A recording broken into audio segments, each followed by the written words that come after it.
Bonjour à tous, dans cette vidéo nous allons voir comment utiliser l'onglet base de données sur webdevis.com. À la fin de cette vidéo, vous serez capable de rechercher et gérer des ouvrages et des ressources dans notre bibliothèque. Lors de votre inscription, grâce à notre guide en ligne, vous avez appris à rechercher un ouvrage ou une ressource depuis votre devis. Mais nous allons voir ici comment faire des recherches plus précises et avant, pendant ou après l'étape du devis. Ça va être donc dans l'onglet base de données que nous allons voir ça. Depuis votre page d'accueil, vous cliquez ici. Vous arrivez sur cette page et vous pouvez voir que les ouvrages et les ressources sont divisés selon deux codes couleurs, les ouvrages en bleu, les ressources en orange. Vous avez donc le tableau des ouvrages juste ici et celui des ressources juste là. Nous allons commencer par la recherche d'ouvrages. Elle peut se faire de trois manières différentes. Tout d'abord, vous pouvez rechercher un ouvrage selon sa famille. Vous voyez la liste juste ici. Lorsque vous cliquez sur une famille, vous pouvez choisir parmi les résultats de cette famille-là.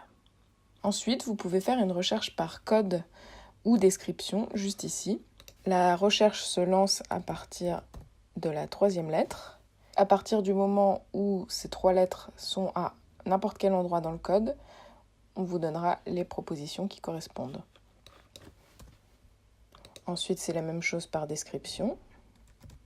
Je mets par exemple gouttière. Tous les ouvrages contenant le mot gouttière dedans me seront proposés. Disons que je cherche un ouvrage précis, par exemple fourniture et pose de gouttière demi-ronde en cuivre. Je peux aussi chercher cet ouvrage via l'arborescence. On descend dans ce qui nous intéresse.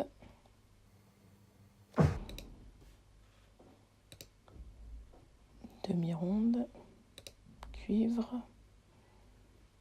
On choisit l'épaisseur qui nous intéresse avec crochet. Et là, vous avez de nouveau des propositions que vous pouvez choisir parmi tout ce qui existe dans les critères que vous avez sélectionnés dans l'arborescence.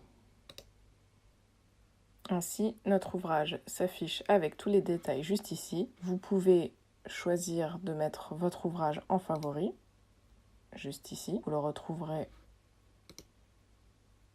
sur l'onglet Mes favoris.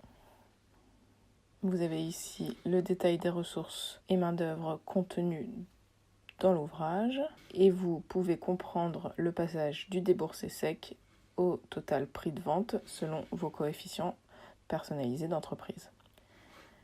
Lorsque l'on clique sur l'onglet texte, vous aviez la description commerciale et technique de l'ouvrage. Et si vous voulez une encore meilleure visibilité, vous cliquez sur gestion d'ouvrage, puis détail ouvrage. Et là, il apparaîtra exactement comme il sera intégré dans votre devis. Lorsqu'on retourne sur contenu et que l'on clique sur une ressource, elle va automatiquement apparaître dans l'encart orangé dédié aux ressources. Au niveau de la recherche de ressources, si vous n'êtes pas passé par un ouvrage auparavant, vous avez le même fonctionnement que pour les ouvrages, par famille, par code, par description. Par contre, l'arborescence est réservée aux ouvrages. Comme pour les ouvrages, vous avez une description générale, vous pouvez également rentrer une ressource en favori. La différence, c'est que vous allez avoir les détails de l'achat de la ressource et vous allez pouvoir avoir une action sur les fournisseurs. C'est-à-dire que vous pouvez choisir un fournisseur déjà enregistré et appliquer une remise que vous auriez négociée avec ce fournisseur. Vous trouverez tout le détail de cette manipulation dans une vidéo dédiée à la gestion des fournisseurs. Concernant les détails, vous n'avez pour les ressources qu'une description technique. Voici comment fonctionne notre onglet base de données pour vous aider à avoir un contrôle le plus précis possible sur tous vos ouvrages et ressources lorsque vous faites des devis. Votre démo s'arrête ici. Merci d'avoir suivi ce tuto vidéo avec nous. Rendez-vous sur notre page de foire aux questions pour d'autres tutos vidéo ou articles d'explication pour vous aider à mieux maîtriser le logiciel. Si vous souhaitez une aide personnalisée, envoyez-nous votre demande à l'adresse contact@webdevis.com. Merci et à très bientôt sur Webdevis.